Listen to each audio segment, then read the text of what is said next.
Friends, welcome to secret of சமையல். இன்னைக்கு நம்ம பார்க்க போகிறது ரொம்ப ஆரோக்கியமான ஒரு ரசம் ரெசிபி. இது வந்துட்டு இந்த குவாரண்டைன் டைமுக்கு ரொம்பவே யூஸ்ஃபுல்லாக இருக்கும். கண்டிப்பாக இந்த ரசத்தை ட்ரை பண்ணி பாருங்கள். இது என்ன ரசம் அப்படின்னா, இது வந்துட்டு வேப்பம்பூ ரசம்.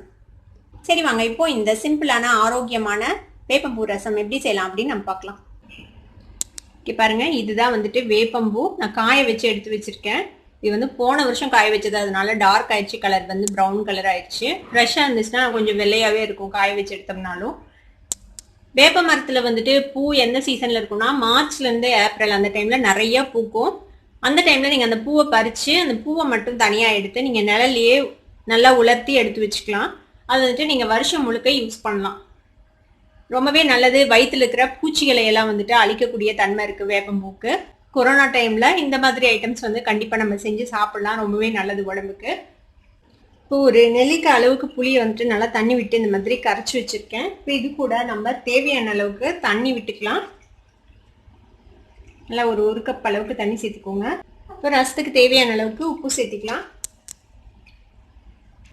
இது கூட கொஞ்சமா ஒரு 2-3 சிட்டிகை அளவுக்கு மஞ்சள் பொடி, கொஞ்சமா சாம்பார் பொடி சேர்த்துறேன். இது கூட ஒரு சின்ன துண்டு வெல்லம் சேர்த்திக்கலாம். நம்ம வேப்பம்பூ சேர்த்த போகிறோம், அதில் கசப்பு இருக்கும். அதனால ஒரு கடாய் அடுப்பில் வச்சுருக்கேன். அதில் வந்துட்டு ஒரு டீஸ்பூன் அளவுக்கு நெய் சேர்த்திக்கோங்க. தாளிக்கிறதுக்கு வந்துட்டு கொஞ்சமாக கடுகு, கொஞ்சம் சீரகம், கொஞ்சம் உளுத்தம்பருப்பு, கொஞ்சமாக துவரம்பருப்பு எடுத்து வச்சுருக்கேன். நெய்யில் தாளிச்சா நல்ல மணமாக இருக்கும். உங்களுக்கு நெய் வேணாம் அப்படின்னு நினச்சிங்கன்னா நீங்கள் எண்ணெய் ஊற்றிக்கோங்க. தாளிக்கிறதுக்கு வச்சிருந்தது எல்லாத்தையும் நான் போட்டுட்டேன். கடுகு, துவரம்பருப்பு, உளுத்தம்பருப்பு, சீரகம். இது கூடவே கொஞ்சமா பெருங்காயத்தூள் சேர்த்துக்கலாம். இது கூட 2 வரமிளகாய், கொஞ்சமா கருவேப்பிலை. இப்போ நம்ம கரைச்சி வச்சிருக்கிற இந்த புளி தண்ணியை ஊற்றலாம். இது நல்லா கொதிச்சு இந்த புளியோட பச்சை வாசனை போகணும், அது வரைக்கும் வெயிட் பண்ணலாம். இப்போ வந்துட்டு புளி நல்லா கொதிக்குது பாருங்க. இந்த மாதிரி நல்லா கொதிச்சு அந்த பச்சை வாசனை போகணும். அதுக்கப்புறம் நம்ம அடுப்பு ஆஃப் பண்ணிடலாம். இதை அடுப்பு அணைச்சிடுங்க. இப்போ ஒரு தாளிக்கிறதுக்காக ஒரு சின்ன கடாய் அடுப்பில் வச்சுருக்கேன். இதில் வந்துட்டு நம்ம கொஞ்சமாக நெய் விட்டுக்கலாம். நம்ம அந்த வேப்பம்பூ வந்துட்டு நெய்யில் வறுத்து ரசத்தில் சேர்த்த போகிறோம். 2 டீஸ்பூன் அளவுக்கு நெய் விட்டுருக்கேன். நெய் சூடானதும் நம்ம அடுப்பை அணைச்சிடலாம். நெய் சூடாயிடுச்சு, நான் அடுப்பை ஆஃப் பண்ணிட்டேன். ஆஃப் பண்ணிட்டு நம்ம எடுத்து வச்சிருக்கிற 1 டீஸ்பூன் அளவுக்கு வேப்பம்பூ இருக்குது இதில்.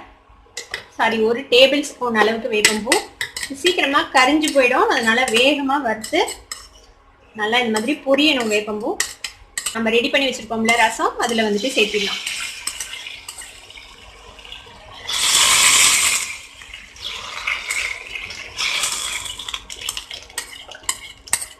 இப்போ இதுக்கு மேலே நீங்கள் கொதிக்க வைக்கலாம் தேவையில்லை, அது அப்படியே அப்சர்வ் ஆகிக்கும். இது நம்ம மூடி வச்சிடலாம். இப்போ இதுக்கு மேலே கொத்தமல்லி தழை போட்டுடலாம். அவ்வளோதான், நம்மளோட ரொம்ப ஆரோக்கியமான வேப்பம்பூ ரசம் இப்போ ரெடி ஆயிடுச்சு.